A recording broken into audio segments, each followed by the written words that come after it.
So we've done the last few weeks, instead of a summer sermon, it's a summer shiur. It's Beit Knesset, a house of gathering, turns into a Beit Midrash, a house of study. And so we're going to study a piece of the Haftarah from the book of prophets. Often the prophets get the short end of the stick because we're not reading it from the Torah. It's an extension of the Torah portion. And so we're going to turn into your Chumash, if you open up your Chumash, to page 917, which Anna chanted for us this morning, Anna Nazarian. And we're going to look at the last 3 verses of the prophet Micah. As you're opening up that piece of Torah, I want to share with you a story that somebody shared with me right when I became a rabbi. This is not part of this community, so this did not happen here. But somebody came up to me once and said, Rabbi, you know, I have a friend that every single morning he puts on tefillin. And I was pretty impressed that somebody has the discipline, right, to put on tefillin every single morning except Shabbat and holidays. I said, that's so beautiful. And he said, but Rabbi, do you know why my friend puts on the tefillin every morning? I said, maybe because it's a mitzvah to do so. And they say, no. Rabbi, my friend puts on tefillin every morning to protect himself from the bad business deals that he is about to do. As I said, it did not happen here, but it did happen. And I thought about that story. I think about that story often because when we think about what is the purpose of mitzvah and ritual, and I bring that to our attention today, actually over this past year in our learning circles, we've been studying the roots and the purpose of mitzvah and the idea of commandedness. What does it feel like to be commanded by God or by someone or by something? And when we read the Torah portion this morning, and I say this in preface to what is going to happen tomorrow, because tomorrow is actually a fast day. It's called Shivasar B'Tammuz, the 17th day of Tammuz, and it marks the Roman siege into the city of Jerusalem, where 3 weeks later, we get to Tisha B'Av, the destruction of the temple in Jerusalem. And why was the temple destroyed? Anybody know? What did the rabbis say? What's the main reason? Sinat Chinam, which means? Good. Baseless or senseless hatred.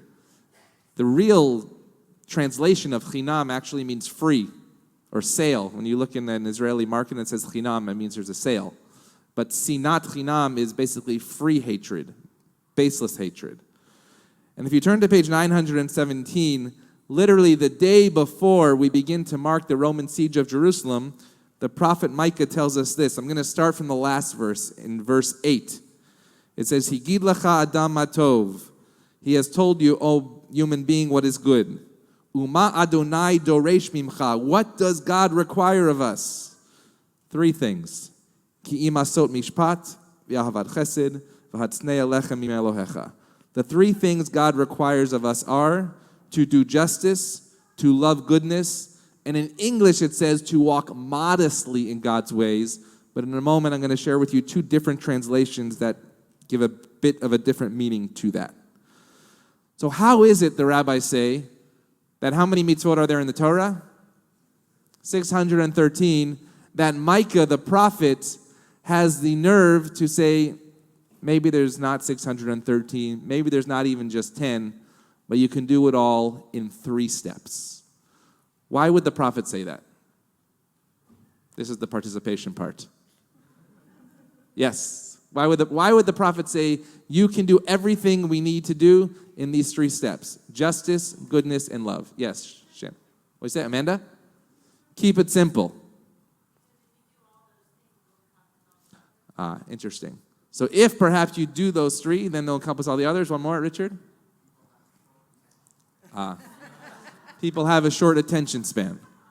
So I'm going to give you 3 answers that reflect some of what you said, and then we're going to dig a little bit deeper. The rabbis ask, why could he do this in 3? Number 1, the answer, well, as we just sang so beautifully, Lador Vador, right? But sometimes Lador Vador doesn't work. And the generations that could have observed many of the 613 mitzvot, well, our generations have declined over time. And so they either didn't have the attention span to do them all, or they didn't have the ability. So let's at least choose 3. However, there is a battle of the prophets, like a battle of the bands. And if you remember the old game show on TV, Name That Tune, You could say, I can name that tune in 5 notes. I can name that tune in 3 notes. And then the person would say, name that tune. The prophet Micah said, I can do all of these 613 mitzvot in 3. Well, there's a beautiful teaching that we're going to hear right now from the Talmud in Masechet Makot. It's not studied often. And it says, Melech David, King David, who wrote the Psalms, he said all the mitzvot can be boiled down not to 3, that's too little, but boiled down to 11. I'm not going to read all of them, but some of them he says to walk wholeheartedly, to work righteousness, to speak truth in his heart, and a few others. Well, then the prophet Isaiah comes, who is a contemporary of the prophet Micah, and he says, well, 11 is too much, 3 is too little, I can do it b'sheish. I can do it in 6. What are his 6? Walk righteously, speak uprightly, despise the gain of oppression, shake his hands from holding of bribes, stop your ears from hearing blood, shut your eyes from looking upon evil. And then comes Micah with 3, and then Habakkuk says, actually, I can do it in 1. I can do it in 1. And what is his 1? It is seek God and live. Seek God and live. And so is it 613? Is it 11? Is it 6? Is it 3? Or is it 1? This is what we have to do. I'm going to read you a beautiful piece of Midrash that speaks about why the 3 that Micah brings us today. What does it mean to do justice, to love goodness, and to walk b'tzneya? In modern Hebrew, tzniut means modesty. It means how you dress appropriately. But in the biblical Hebrew, what does it mean to walk modestly with God? What does it mean to walk modestly with God? That's the next question. Matthew? Humble. Beautiful. To walk humbly with God. What else? Joseph? 2 for 2. Joseph had a good answer last week too. Yes. I love that. To do mitzvot without people acknowledging it. Meaning, you would not say to walk modestly with God, but actually one of the translations that we give in the book of Micah says to walk privately with God. To walk privately with God. Beautiful. Any others? So those 3, yeah, Shanna?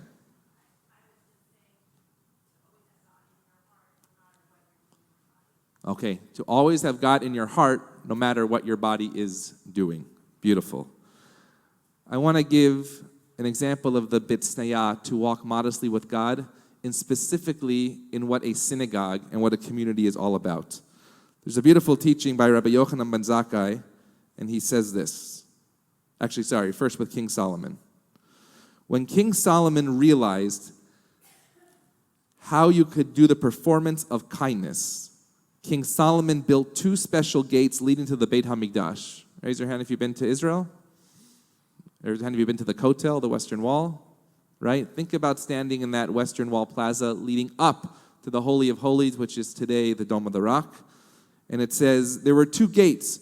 One gate was for the bridegroom, for a wedding couple. And the other gate was for mourners.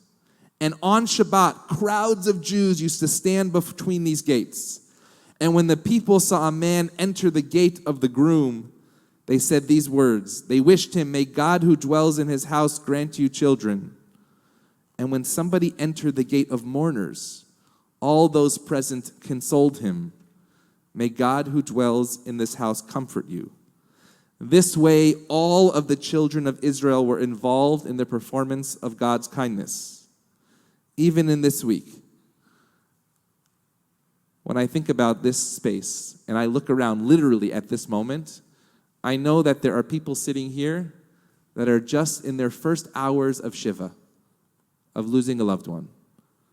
And I know just this morning we celebrated our July birthdays and anniversaries of decades. And I know that other people are just ending their 11 months of Kaddish.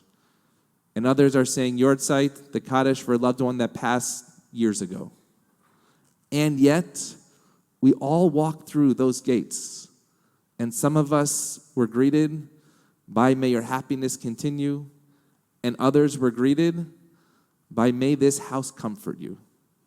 And yet we are all in this Beit Knesset and Beit Tfilah together. When Joseph said, it's about how you walk with God, not just modestly, but privately, it actually is a dance of how we do it together, how we use our private thoughts and actions with God while also doing this in this community. And so I want to read one last piece that really speaks to what Joseph said. It's about what is this idea of mitzvah and how you don't put on tefillin to do bad business deals, but rather you put on the tefillin so that we are reminded that when we walk through whatever gate we walk through in our synagogue community, we are here for the right purpose for ourselves. And when we are here for ourselves, only then can we also be here for others.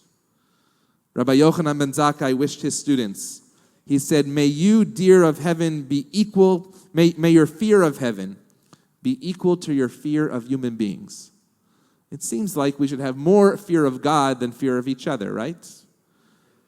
The students wondered, not greater than the fear of human beings, but just equal?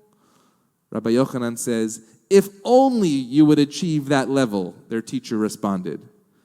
He said, when a person sins, he is afraid that someone may be watching him. They are not concerned that God is watching them. I remember during my internship as a rabbi in Greenwich, Connecticut, and I was teaching religious school for the first time, and we were teaching about the prayer Aleinu, and we were asking children in 7th grade about God. I was only a little older than them back then. And I said, when do you feel God the most? And children raised their hands, and they said, in this place, in that place. And I'll never forget this young woman in 7th grade. She's probably in her 30s now. She said, I feel God when I am alone in my bedroom at night.